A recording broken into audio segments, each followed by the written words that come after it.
It's going to be a quick video today, guys. When Metaphor Refantazio demo dropped, there was quite a few performance issues on PC, but also console. I did a video looking at PC and console, and we found some pretty bizarre stuttering and inconsistencies on PC. Apparently, Atlas has dropped a couple patches since then, and today we're going to take a look to see if anything's improved.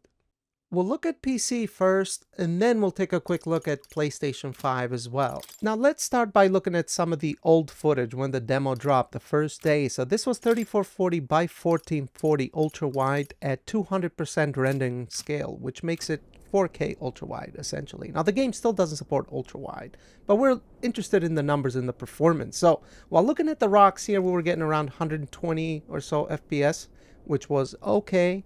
Now, if you look at the CPU cores, not many are being utilized, but then when we looked at the open area here, we dropped to around 65 FPS. And again, not a lot of the CPU cores are being utilized. I mean, look at our GPU use. It's only at 50%. Well, let's look at the patched version with the same exact settings. Okay, so immediately we can see a lot more CPU cores are being utilized. And now we're getting 140 FPS. Looking at the rocks here at 200% resolution scale. And when we look at the open area, not only is the frame rate a lot more consistent if you look at the frame times, but now we're getting 135 FPS. Previously, we were only getting 63 FPS here. And the GPU use is at 98%, whereas previously was at around 50%. I still have Special K modded in because that did help us previously. Well, that was ultra wide. Let's take a look at some 4K. Hey, you found something.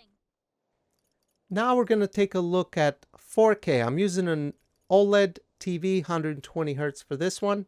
And this is the original footage, unpatched with all the issues. So 100% resolution scale. All the other graphical settings are maxed out.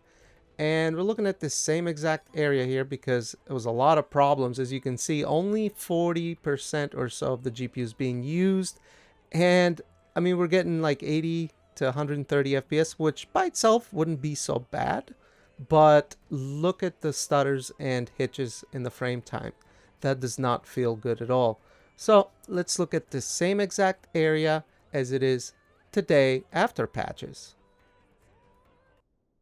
Well, immediately we're at 220 FPS. Previously, we were only getting 80 looking straight ahead and around 130 looking at the rocks. Well, now it seems to be fairly consistent. GPU use is great. Now, to be fair, Special K did help us out, even with the broken original version of the game. And it was the first time I'd used the tool, and I've been kind of playing around with it a little bit. And it has a lot of cool settings and monitoring graphs and all kinds of cool stuff. So really cool piece of software. Definitely I want to learn a bit more about it for sure. But this is great. Now let's go back to the original version of the game because we actually did end up testing out VSync. And it was kind of broken, guys. And we're going to test VSync with the patch version as well because it's got some issues still. But previously, if you turned on VSync, it would lock the game to 60 FPS. So this is the original version, again, just so you're aware. And yeah, it does keep 60 FPS, but you still get tiny little stutters and hitches, which can be very, very annoying. So technically, the game should be VSyncing at 120 Hz, 120 FPS, because that's the display I'm using. But anyway, let's take a look at the current version of the game and see how VSync works. In the updated version of the game, it actually VSyncs to 120, which is what it should have been doing in the original version as well. But there is some issues because we still get tiny little hitches. Enough of them to get 60 FPS for 1% lows, which isn't necessarily great. A better way to limit our FPS to our refresh rate would actually be to use Riva Tuner Statistics Server, which is exactly what we've done. We've disabled VSync in the game's menu, and I set 120 FPS cap with Riva Tuner Statistics Server, and look at it. It's actually extremely smooth. It may not come across to you on YouTube, but to me, it looks mint. It looks absolutely great. Now, interestingly enough, Special K has a frame limiting option as well. I haven't tried it, but I think it works similar to how Rivatuna Statistics Server works. And actually, if you have a controller and you press the Xbox button or the middle button on the controller, it brings up the Special K menu. So it's really nicely integrated. I might have to do a separate video on that maybe some other time, but this is the way I would go if you wanted to limit your frame rate. Another thing that we could do, since we have a lot of GPU power, well, we could try to render the game above native resolution. So at 4K, I'm going to try to go with 200% resolution scale, which should make it 8K. And why would you want to do this? Well, the aliasing in this game looks quite bad. There's no TAA or anything like that. So rendering the game at much higher resolution to native, it should clean up the image quality quite a bit. Of course, this is going to cost us some performance, but it should clean up the background, which, as you can see, it looks quite flickery. So at 4K, we're getting 200 FPS. And if we go to 8K, it cleans that background pretty nicely. But then again, we went from 200 or so FPS down to 60, so it is costly. But you can go 125%, 150, 175. You have all these options on PC. But what about the PlayStation 5?